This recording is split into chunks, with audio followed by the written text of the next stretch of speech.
Before we get into the video, could everyone please subscribe to my Endless Diary Tales channel? Thank you so much. Half a month after Charles and I broke up, he posted a loving tweet with another girl announcing they were getting married in 2 months.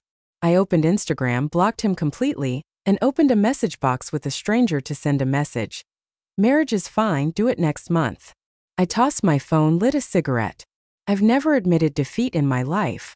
Charles had meticulously planned my birthday party. I thought 7 years of dedicated companionship would finally lead to his proposal, but in front of everyone, he said he was sorry. He was getting married, but the bride wasn't me. At that moment, I was blowing out candles and slicing a cake. If it wasn't for his buddy Daniel stopping me, the knife in my hand might have already stabbed him. Of course, the knife was plastic and it wouldn't have hurt much, just like his feelings for me, seemingly solid but flimsy. Charles and I had been together for 5 years. To get close to him, to gain his affection, I smoothed out all my edges.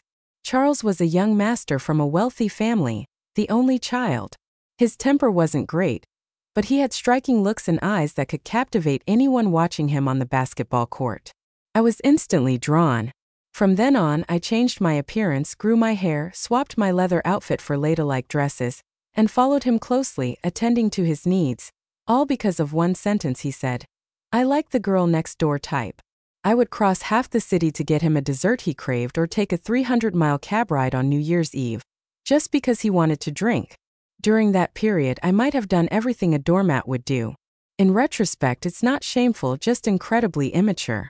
He never officially acknowledged me, but the whole school assumed I was his girlfriend until graduation night. He drank till late at the party, and I helped him back. Afterward, he took my hand and we went directly to a hotel. In bed, he was incredibly gentle, completely different from his usual self. I let him take control without saying a word, like a sacrifice, until he called out another girl's name, Linda, as he finished. I threw my clothes at his face and was ready to leave. He hugged me from behind tighter than ever before. "Ginny, be my girlfriend. Come with me, I will marry you." I couldn't resist his gentle promise, so I even fell out with my parents, refusing the job they arranged, and went home with him with just a simple luggage. He never mentioned the girl named Linda again, and I didn't ask. Everyone has a past, right? I found a reason for myself. As long as he loved me now, it was enough. I gambled everything on believing that Charles was someone I could spend my life with. So when he broke up with me at my birthday party, my first reaction, aside from throwing the cake knife at him, was to become speechless and unable to move. My heart, like the candles, just burned out and instantly turned into ashes. That night, I returned to our house and sat awake all night, sending him countless messages and guarding the phone. Though my heart ached to the point of numbness, I still wanted an explanation. Perhaps it was the last bit of hope and stubbornness in me that still wished for him, but he never called or showed up. Only a text message. "Ginny, you can stay in the house. I've transferred $500K to your account. You're sensible, so let's part decently. Don't come looking for me." This was the highest compliment he had ever given me. In 7 years, I had never been one to bow down. Friends said women were made of water, but I was made of steel. Yet for Charles, I turned my steel-like resolve into pliable clay, letting him mold me. Yet the $500K sum almost drained my last bit of strength, crushing my remaining dignity. To Charles, I was just an inexpensive, sensible backup. The last glimmer of hope was shattered. I found myself unable to cry out, tears rolling down like beads from a broken necklace, unable to wipe them away. That night was the hardest time in my life. I didn't even know how I got through it. By dawn, looking at my swollen eyes and disheveled hair in the mirror, I felt like a stranger. The next day, I packed simple luggage and moved into a hotel. From the moment I checked in, I stopped crying. I started working again, clocking in, socializing, and managing projects just like before. Word of my breakup with Charles soon spread in my social circle. My best friend Sophie called me 3 times a day tirelessly. I knew she was afraid I'd do something drastic. I had once said if Charles left me, I couldn't live on. But don't worry, I'm fine. Eating and sleeping well, I'm not going to die. I'm definitely not dying. After all these years, I'm no longer the immature Ginny who thought love was everything. And why should I seek death when he's got a new girl? That makes no sense. Ginny must live better than him. Only then will I be true to myself. Just as I hung up on Sophie, the phone rang again. Thinking it was her, I answered. Stop calling me. It's just a breakup. I'm fine. Ginny, Mom and Dad know about the breakup. Come home, okay? Came my mother's cautious voice from the other end. I paused, and after holding it in for so long, tears began to stream down again. Over the years, I had wronged no one except my parents. When I stubbornly followed Charles, it almost severed my relationship with them. But in my hardest time, it was my parents who worried about me and wanted me to come home. I felt like a jerk, but I couldn't go back like this, not in this defeated state. I couldn't worry them any further. Mom, I'm doing well here. Work is going smoothly, and I'm about to get promoted. Don't worry, I'll visit once my project is done. Mom quickly agreed and then added, by the way, my classmate's son is in your area. You should meet him. I hadn't said anything yet when Mom quickly explained, it's good to make a new friend anyway. As a doctor, having someone to look out for you would ease my mind a bit. How could I let them worry so much? A pang of guilt hit me and I didn't refuse anymore. I took the guy's contact info and arranged. A few days later, I threw myself into work with even more effort than before, and soon got assigned to a big project. They say you can be lucky in one area if you're unlucky in love, and I guess that's true for me. One rare early evening off, I was thinking of resting when a friend called, saying they were planning a small get-together to celebrate some good news. I hesitated for a moment and my friend quickly added, don't worry, Charles isn't invited. Well, they said it so clearly, so I quickly changed clothes and headed over. I didn't expect my friend to be waiting at the door, looking awkward as he told me Charles was there too. I paused, then patted his shoulder, opened the door and walked in. The room went silent for a moment. I flipped my hair and smiled. What's the matter? Not used to it. I had cut my hair short and was wearing a cool outfit. It was a style Jenny loved but had never worn around Charles. After so many years of being lost, I was learning to be myself again, little by little. Charles took a few puffs of his cigarette, seemed to glance at me longer than usual, and then turned his head to talk to someone else. I found a spot to sit, drinking and singing with everyone. What's the big deal? I'm Jenny, I can handle it. It wasn't long before a girl I'd never seen came in, smiling sweetly. Sorry for coming so late, but Charles hasn't come home yet and I was worried. Charles immediately brought her to his side. The crowd protested, saying he shouldn't have brought her in. Charles apologized, raised a glass and said, I'll drink as an apology. That scene was a flashback to my past. I had also worried about Charles and gone to find him, only to be rudely told off by him. The difference was I didn't get the protection from Charles that this girl did. In hindsight, maybe Charles wasn't annoyed but was dismissive because it was me. Because it was me, he didn't cherish it. Because it was me, he could be careless. I sighed in relief, glad those days were behind me. The shaking lights made my head spin. I stood up, holding a glass, feeling everyone's nosy gazes, even Charles's. He probably thought I was going to make a scene. I smiled calmly. Here's to everyone. Someone's waiting for me, so I won't stay long. I downed my drink and walked out the door. Of course, no one was waiting for me. I just needed an excuse to leave. Suddenly, I wanted a cigarette, so I headed to the balcony. I didn't expect someone to already be there. I was about to leave when he stepped aside, so I pulled out a cigarette. Mind if I join you? He shook his head. I lit my cigarette, watching the glow flicker, chuckling to myself. I thought Charles was heartless, but it turned out he could be considerate to others.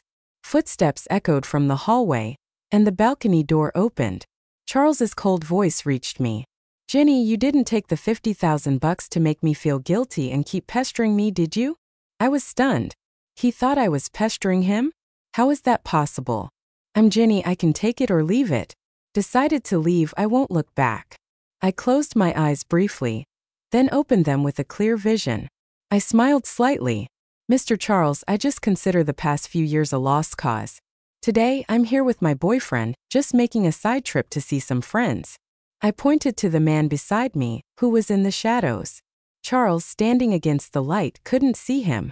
I was a bit nervous but didn't let it show. My pride wouldn't allow me to back down in front of Charles. Thank goodness he didn't say much more and I relaxed a bit. Charles's face darkened instantly. It took you just a few days to find another man. Can't you stand being alone? Just a reminder, we're already broken up. What I do now is none of your business. I said it much more calmly than I imagined I could. There was a brewing storm in Charles's eyes, and I could feel his anger clearly. Was he angry? I lowered my head, smiling faintly. It didn't matter. I didn't care anymore. That girl came out to find him then, her voice soft and gentle, the type he liked much better than my pretense. They left hand in hand. Before leaving, Charles gave me a warning glance. I knew he was warning me not to pester him anymore. How could I?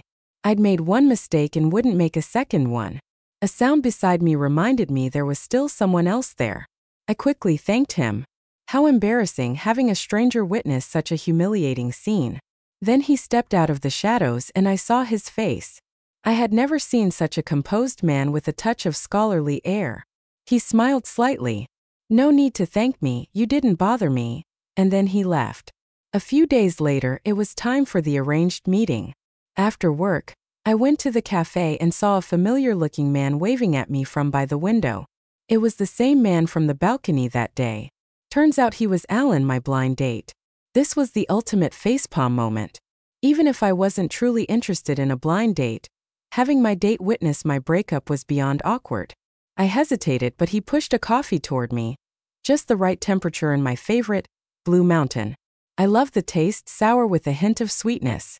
Charles never liked Blue Mountain, saying it was too sour, so I hadn't had it since living with him. But how did Alan know I liked Blue Mountain? I looked up in surprise, and he seemed to read my mind. I asked your mom in advance. Oh, I see. What a considerate and gentlemanly man. He's been avoiding the topic, so I tried to forget about that embarrassing night. I quickly changed the subject. Mr. Allen, someone as outstanding as you, why would you come to a blind date? Alan put down his coffee. To be honest, I just got out of a relationship. I got dumped. I was surprised. It's rare for a man to be this honest. I couldn't help but laugh. What a coincidence, I just got dumped too. We both laughed. Alan shared some funny stories from his hospital, and gradually I relaxed. Soon the steak arrived. I started eating without hesitation. It felt great not having to pretend to be ladylike. After all Alan had, I had already seen him at my worst. Nothing I did would surprise him. Do you still believe in love? Alan asked suddenly. I nodded. Of course. I just haven't met the right person. It's not love's fault. Alan looked at me with bright eyes. He pointed to the corner of my mouth, so I quickly wiped off the sauce. I thought about what it would be like after getting married. 2 people, 1 cat, 1 dog. The house doesn't have to be big. We can each do our own thing and travel together during holidays. Alan smiled, his eyes showing something I couldn't quite understand. She didn't like my cat and complained that I was too busy with work. What a reason. I laughed. Everyone has their own story. When I finished eating, Alan didn't remind me this time. He just reached over and wiped my mouth for me. I was done for a moment and then heard him say, I think we two are quite compatible. What do you think? I didn't want to jump into a new relationship too quickly, so I told Alan I needed more time to think about it. Alan drove me home. When we arrived at the hotel, he frowned slightly. I felt the need to explain. I've been busy with work. I planned to find a place when I had more time. Alan pondered for a moment. I'm on vacation right now. I can help you find a place. I thought about it and agreed. After all, I really had no time. Mom was right. Having more friends is convenient. I didn't expect Alan to move so quickly. Early the next morning, he told me to pack up and prepare to move. The new place was near my office, closer than the hotel. I transferred the rent to Alan. He told me the landlord had only one condition. I had to live alone and couldn't bring anyone back. I readily agreed. I took a half-day off to move. When I showed up in front of him with just one suitcase, I could see his surprise. When we got to the new place, I realized it was already spotless. My half-day off was wasted. Alan and I stood in the living room, staring at each other. I'll cook dinner tonight, I said, rolling up my sleeves. We went to a nearby supermarket to buy groceries. I didn't expect to run into Charles there. Didn't he hate supermarkets? How does he have the patience now? When Charles turned around, I saw the girl holding his arm. She smiled sweetly and leaned on him happily. No wonder. Only someone who captures Charles's heart could change his mind. Alan grabbed my hand on the shopping cart. "Be careful," he said gently. When he took over the cart, I snapped out of it. "I'm fine." But by then, Charles had already noticed us and walked over, his expression changing. "What are you doing here?" Before I could speak, Alan tightened his grip on my hand. "I'm here shopping with Jenny." I was a little surprised. Did they know each other? Charles's face turned strange as he glanced between Alan and me, looking annoyed. "So it was you that day?" Alan nodded slightly. "Yeah, it was me." The girl next to Charles asked curiously, "Charles, who is this?" Still staring at me, Charles replied without blinking, "This is my uncle." I never imagined the world could. Alan was Charles's uncle. As we walked past, Charles whispered, "Ginny, you're something else." I knew Charles must think I was intentionally getting close to Alan, still clinging to him.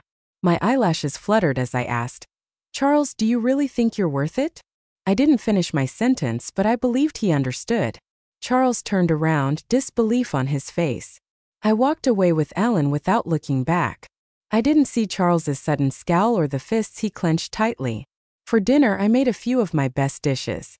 Alan praised my cooking, saying my mom told him I couldn't cook. Of course, my mom didn't know I honed my cooking skills for Charles, just to keep him from getting sick from eating out all the time. Unfortunately, he never appreciated it and just thought it was my duty to care for him. There were no such things as duties, just my willingness to compromise for Charles. I smiled at Alan and said politely, "If there's a chance, I'll cook for you again." Alan smiled back. "I'd really like that." I didn't know he was serious until he was leaving. "Ginny, think about it. I really believe we're a good match. Our relationship could go further." I asked him for more time. Back in the apartment, lying on the couch and scrolling through Twitter, I saw a post that almost froze my blood. Charles had posted a lovey-dovey photo with that girl just half a month after our breakup, announcing their marriage in 2 months. The girl's smile was so sweet, and in the comments a mutual friend said, "Isn't this Linda? Congratulations on getting what you wanted." Linda getting what she wanted. Those words nearly shattered me. It felt like someone was ripping my wounds open all over again. My vision almost went black. It turned out the person Charles was going to marry was her, Linda, his first love. So Charles had been lying to me all along. He never forgot Linda. For the past 7 years, the 7 years I'd been with him, was I just a substitute? The girl next door he liked was never me. It was always Linda. In the dead of night, when Charles held me, did he ever feel guilty? In his eyes, I was just a woman who tried every way to cling to him. Someone who could be dismissed with $500,000. With trembling hands, I opened Instagram, blocked Charles completely, then opened Alan's chat and sent a message. I agreed, but the condition is we get married next month. I threw away the phone and lit a cigarette. I, Jenny, have never admitted defeat in my life. Alan didn't respond, but half an hour later, the doorbell rang. I opened the door and there was Alan. He came in looking more serious than usual. "Have you thought it through?" I met his eyes. "Yes, I have. You think I'm suitable, and I want to find the right person to marry. Love is the most ephemeral thing, like sand. The more you want to grab it, the quicker it slips away. It's better to just let go. It makes happiness easier." Alan didn't hesitate. "All right, I agree. My wife." That day, his lips curved into a victorious smile, as if he had won something. I understood to him I was just as suitable, the best choice. This was for the best, so no one owed anyone. Alan moved fast, given the tight timeline. He asked for my guest list, and our invitations went out quickly. My friends were dumbfounded when they got the invite. They hastily asked how I found such a perfect man. I had no explanation, so I gave a vague response. Soon after, I got a call from Charles. I watched the phone ring, then hung up and blocked him. But I didn't expect him to show up at my office entrance. What's meant to come can't be avoided. I pulled him into a nearby alley. Charles had a gloomy look on his face. "Ginny, you guys have only known each other for a month, and you're getting married? Don't think I don't know what you're up to." He leaned against the wall behind me, bringing me closer, and I could see the anger in his eyes clearly. "Do you think marrying him will connect you to my family? You think you can become my stepmom? Do you even have that qualification?" I looked up at him, slowly curved my lips. Charles fell silent but glared at me intensely. "Do you think this is about you?" Charles, don't flatter yourself. I'm marrying Alan. We'll support each other and grow old together. What does that have to do with you? I watched the color drain from his face bit by bit in front of me. This wasn't over. I continued. And besides, whether I'm qualified or not isn't for you to say. It's Alan's call. You got the invite, didn't you? Do you know what that means? He knew, so he pressed his lips tightly and left. I didn't go home. I went straight to the hospital. Alan had surgery today, and I planned to eat with him afterward. But just when Alan exited the surgery room, I heard a scream. A man with a knife was charging at us, yelling something I couldn't hear clearly. He was targeting Alan, who was still in his surgical suit. There was nothing around to block him with, just my handbag. Without thinking, I swung it at the man's face, which only angered him and made me his target. Seeing the knife getting closer and closer, I tripped and fell. Alan kicked the man's wrist, knocking the knife away. Security arrived in time to subdue him. Sitting on the ground, my heart was still pounding. Alan checked me for injuries, then looked at me with a hint of curiosity. He was coming at me. Why were you so anxious? What kind of question is that?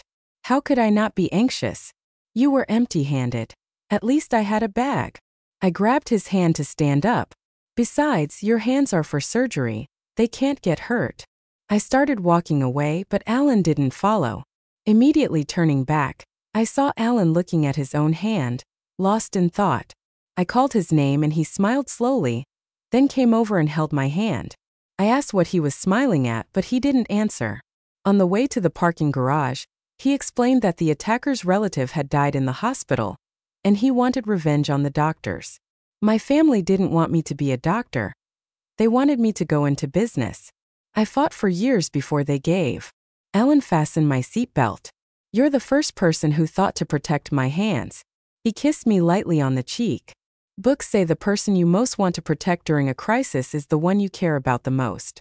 Staring at Alan, I saw my reflection in his eyes shining brightly. Jenny, I think we could be more than just a good match. Before I could fully understand what he meant, we arrived at his place. The decor was elegant and simple. Soon, a pretty cat peeked around the corner. She rubbed against me. I picked her up and started petting her. We got along quickly. Alan watched us with a hint of affection in his eyes. Her name is Cherry. Go feed her some cat food. I'll make dinner. My eyes lit up. Was there really such a good thing? Cats to pet and someone to cook? Quickly agreed. The evening was really enjoyable. Alan drove me home. Before he left, he told me there was a family gathering in a few days and he wanted me to meet his family. It was my first time meeting the parents, so I was a bit nervous. My first reaction was to change to a more gentle hairstyle or a more ladylike dress, but Alan stopped me. He held my hand and shook his head, saying, "You're perfect just the way you are. There's no need to change anything. You being here is the best arrangement." Alan's hand was warm. It made my heart feel warm too. I used to change myself to please Charles, never thinking that there was a man who would say I am the best arrangement. Felt really good. I arrived at Alan's family villa with him. I didn't expect there to be so many people at Alan's home, all dressed elegantly and speaking with grace. It was then I remembered that Alan was Charles's younger uncle, and his family was quite well off. Alan held my hand tightly and introduced me to his family with great care. They were all very kind. I knew their kindness came from Alan's regard for me. Since that night, his attitude towards me had changed a lot. I finally understood what he meant. Ginny, I think we're more than just compatible. Is that why he arranged for this family gathering? I couldn't help but look up at Alan. He smiled and nodded at me. For some reason, my cheeks felt a bit warm. It felt really good to be treated with such importance. The only exception was Charles. He had been sulky since we walked in. For some reason, I didn't see Linda. She should have been there. After dinner, Alan had some matters to discuss with the elders, so I took a walk in the garden. As I walked to a secluded spot, I suddenly saw a tall figure in front of me. I knew it was Charles, but I couldn't see his expression as he stood against the light. Charles's voice sounded heavy. "Ginny, please don't marry Alan. I know you're mad at me. You still have feelings for me." In the past, I would have been flustered if someone saw right through my feelings, but after being with Alan, I found my confidence again, my self-worth. Charles was still the same, proud and self-centered. He never really understood me. I smiled and took 2 steps back. You can't give me happiness now. Someone else can, and I don't want to have anything to do with you anymore. I turned to leave, but he grabbed my arm. Charles's grip tightened, and I could feel his restraint and trembling. Jenny, if I say I love you, will you come back to me? I sighed. Was it really necessary? There were too many hurts and grievances between us. Like cracks once formed, they couldn't be mended. Besides, I no longer loved him. I freed myself from Charles's hand. It's over. We can't go back. Before leaving, I looked at Charles, who stood there as if petrified, and said, Charles, you're just unwilling to accept it. Don't come looking for me again. As soon as I entered the house, I saw Alan rushing over. I rarely saw Alan look anxious. He quickly hugged me. There are many bugs in the garden. Let me show you my room. Saying that, he led me upstairs. Passing a balcony, I saw the garden below and suddenly understood. Once inside the room, I blocked Alan against the door with a smile. Did you see something? He wrapped his arm around my waist, with a hint of helplessness in his eyes. Jenny, don't make a fuss. We're at home. I raised an eyebrow. Alan, let me ask you again. Were you jealous? Alan didn't avoid it this time. Yes, I was. I didn't expect him to admit it so readily. Alan's face slowly came closer to mine, and I could almost hear my own heartbeat, so rapid, so joyful. Alan's kiss was gentle and encompassing.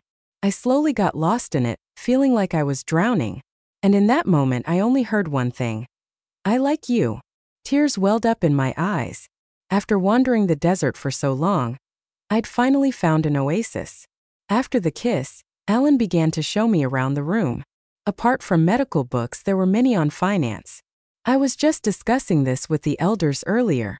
Besides my work at the hospital, I have many investments.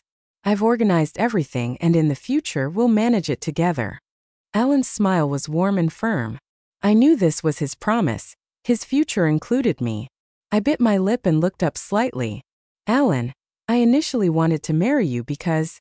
Alan reached out and stopped me from continuing. I've known all along. It doesn't matter. Just let me be the only one in your heart from now on. I nodded firmly. Maybe all my previous misfortunes were meant to lead me to Alan. I saw a photo in a frame, a picture of Charles playing basketball in college.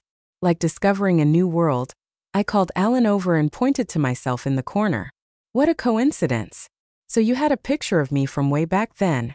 I looked at him with a smile, but Alan's face showed a bit of nostalgia. Instead of a smile, he took the photo.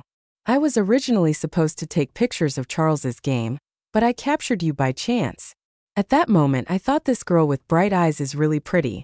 Right after that, I had a big fight with my family over studying medicine and went abroad the next day. When I finally had time to find you, you had already graduated and become Charles's girlfriend. I was surprised. I looked at Alan with amazement.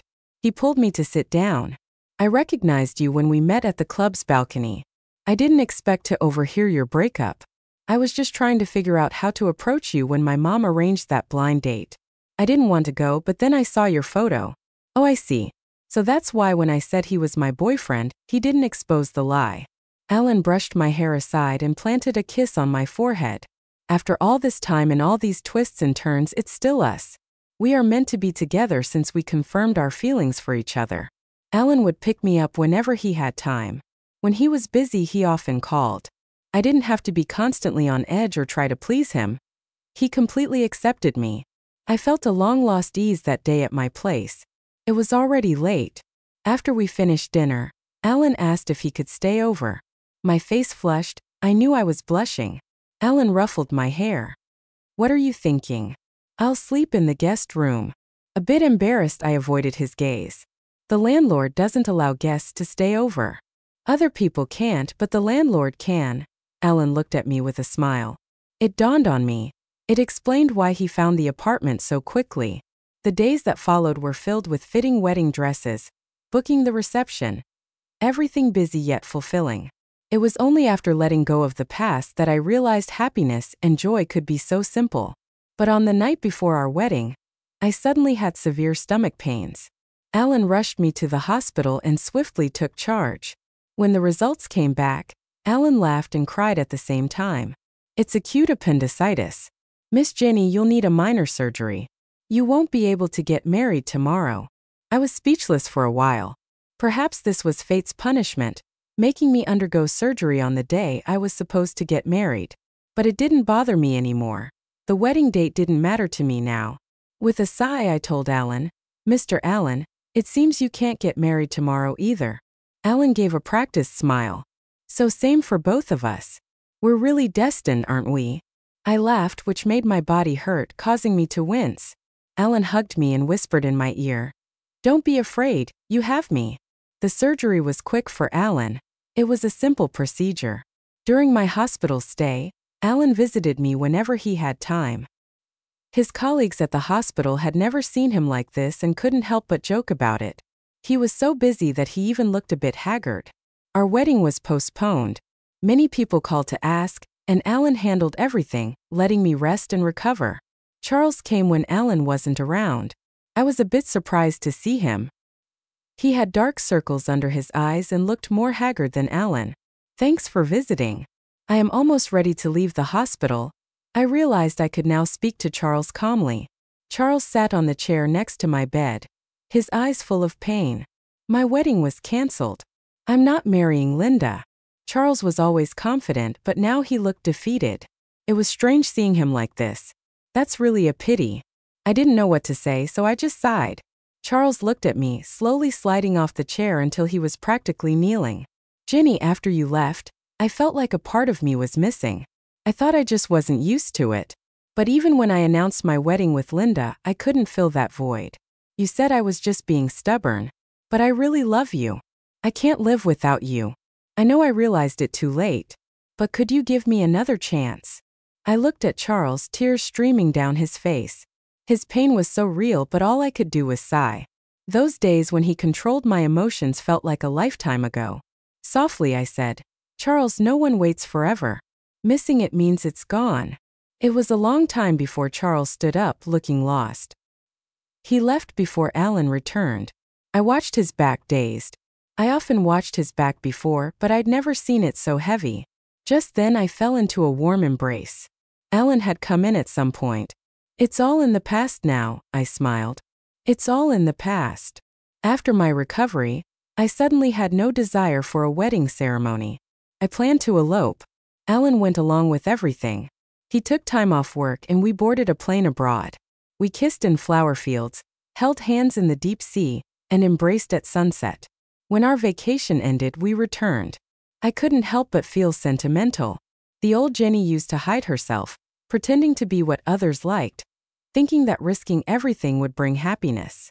But she finally understood that someone who loves you will love every part of you without you having to be so careful. I suddenly remembered something. Didn't your ex leave you because you were always busy? How do you have so much time off now? Alan ruffled my hair. You married me, so I have to make time. I can't let my wife run away. I couldn't help but laugh. Alan held my hand with one hand and our luggage with the other. We hurried home. Later, I learned that Charles indeed didn't marry Linda. Linda went abroad again. I heard he remained quiet for a long time. Because of Alan's family, we ended up having a wedding ceremony after all. It was grand and we received everyone's blessings. Seeing my mom smiling with teary eyes, I felt completely fulfilled. During the toasts I saw Charles. He seemed much more mature, holding his glass steadily, and congratulated me. Alan and I accepted the toast. As we left, I heard Charles say behind me, I'm sorry and I wish you happiness. Alan squeezed my hand and said, Thank you. I let him lead me forward toward our future and happiness. Being right isn't so bad. Love always shows up when you still believe in it. Charles's epilogue. The biggest mistake of my life was pushing away the person I loved the most. I gave Jenny $500,000 and told her to stop bothering me. Countless nights after, I regretted it so much I could hardly breathe from the pain but found no way out. When Jenny moved out, I was with Linda. Linda returned suddenly, and when she appeared in front, my heart skipped a beat. The unfulfilled desires from my youth surged back like a tidal wave. I ended up with her not long after. Linda wanted to get married, and I agreed, proposing to her during my birthday. I definitely saw Ginny's heartbroken look. The plastic knife she used was harmless, but I knew it was a symbol of her true heart. She laid her heart bare, tossed it to me, and I watched it fall to the ground covered in dust. The days with Jenny hadn't been eventful for a while. The gratitude I once felt when she gave up everything to move to this city with me had long faded away.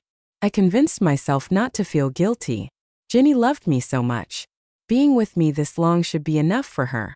Unfortunately, I didn't understand that it wasn't just calm. It was a deep, bone-penetrating love woven into every corner of my life, like eating, drinking, and breathing. Casual, unnoticed, but essential. I recalled those days countless times, and each time the thought froze my blood and made me shiver. When I heard Jenny had a boyfriend, I sneered. She couldn't possibly let go of me and would find ways to win me back. But when I found out the guy was my Uncle Alan, I lost my composure. Alan had always been the pride of the family, leading a flawless life except for his marriage situation. Linda asked who he was, and I had to introduce them nonchalantly. I couldn't stop watching Jenny. She was so calm, aloof, and unfamiliar. Nothing like the person I remembered. Then I saw Alan holding her hand. Alan was determined. Once he set his mind on something, he'd do it. Like when the family opposed his medical career, he cut ties with them until they compromised. In that moment I felt panicked, then rage consumed me, but I couldn't question anything. That night, lying next to Linda, her arms around me, I couldn't stop thinking about Jenny. I realized I couldn't bear her coldness or her being with someone else. Linda hugged me tighter, suggesting we set a date for the wedding, and I agreed. Not because I wanted to marry Linda, but I was waiting for Jenny to beg me not to. She loved me for so many years. She couldn't let me marry someone else, could she? But soon, I got an invite from Jenny and Alan, personally delivered by Alan himself. My Uncle Alan had already decided on the marriage without consulting anyone. Of course, the family wouldn't have opposed his choice anyway. Alan looked at me with no expression. "Charles, you know what to do, right?" I knew I was supposed to disappear from their lives, but I couldn't accept it. Jenny was mine, she should be mine. I confronted Jenny. She casually told me she'd grow old with Alan. Her words hit me like a hammer. Pain spreading through my veins, making me almost lose balance. How could I watch her grow old with someone else? I hadn't figured out how to make things right with Jenny, but I saw her at a family gathering. She stood with Alan, they looked perfect together. The family accepted her quickly. Watching her, she seemed like her old bright and lively self, but I felt estranged. I realized I hadn't seen this side of her for a long time. When we first met on the college basketball court, she shyly offered me water. "Charles, want some water?" Another girl with a crush on me. I took the water and her heart easily. How long since I last noticed Jenny's expressions? Her emotions, driven by instinct, I found her and begged her to come back. Dropping all pride, she said I was just being jealous. But if it was just jealousy, how could it keep me up at night? I broke up with Linda afterward. She slapped me hard. "Charles, you don't deserve love." Her words felt like a curse, but I was numb. True, I didn't deserve it. Once I had the purest love, but I lost it. Much later, I bowed my head, but tears wouldn't stop. I was desperately missing Jenny when I heard their wedding was canceled. Joy overwhelmed me, but the next moment I plunged into despair. Jenny was sick. The wedding was just postponed. Seeing her again, I let go of all my pride, begging her to return. Confessing my love, she remained calm, her eyes void of emotion, treating me like a stranger. No going back. Those words shattered all my hopes. I don't remember how I left the room. Outside I saw Alan waiting. He smiled gently. "Charles, don't you see? Jenny loves me now. You need to find your own happiness." I saw the light in Jenny's eyes when she looked at Alan. I ran away. I've been a wreck for a long time. I stayed home and drank. Only alcohol could numb my pain, make it hurt a little less inside. But missing her was too painful. I found a mutual friend of Jenny and mine and begged him to let me see his phone. He sighed, but he couldn't refuse me. He asked me why I was doing this to myself. He said he was the one who invited Jenny that day. She didn't have a boyfriend at all. What did I say that day, Jenny? Are you refusing that 50 grand just to make me feel guilty and keep dragging me along? I crushed her dignity. It was my own hands that pushed her away to someone else. I saw Jenny's Twitter. She was smiling so brightly, so happily. A look she never had with me. I only made her cry, made her sad, broke her heart. Linda was right. I didn't deserve anyone's love. Losing her was the best punishment for me. That night I drank for the last time. Under the influence I fell into a deep sleep. In my dreams it seemed like I went back in time, back to when Jenny and I were together. I didn't lose my temper at her. I carefully cherished every moment with her. I did everything to show her I loved her. But as dawn broke, the dream vanished. Back to reality, I opened my eyes to a cold room and suffocating despair. I deleted everything about Jenny on my phone, but what good did that do? She was still in my mind. When I closed my eyes, it was her face that I saw. One day, I was desperate to see her again. I got someone to restore my phone data. I started reading through our old messages. I realized I really had experienced such a wonderful love. I knew I'd never forget her. Later on, I joined the family business and started learning. I need to be mature, filling my time with work just like she used to when she was with me. She wasn't very career-minded, but my neglect left her with only her work to turn to. She ended up becoming a strong, successful woman. When Jenny and Alan had their wedding ceremony, I went to watch them approach. I pushed down all my emotions and raised my glass to wish her happiness. Jenny seemed a bit surprised, then she smiled at me. She and Alan graciously accepted my blessing. She'll become like family. I'll watch her be happy. I know this is the best distance for us. She'll talk to me. She'll smile at me even if it's like drinking poison. Even if I'm forever trapped in this love that will never see the light. I'm willing. I brought this all on myself.